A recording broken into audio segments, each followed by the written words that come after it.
Today we talk about how can you fix this problem or know how you can do that on your Zello app.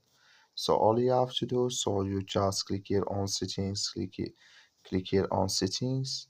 So when you click on settings, it's going to show for you a list like this here. Then you go down, just keep going down here, click here on apps. Come to apps is here, and here you're looking for Zello app. So just click on search. Then here at Zello app, it's going to show for you like this. Click on it. So then it's going to take you to this list here. Click on for stop. Click on OK. Then you go down. Just click on storage. Come to storage this here.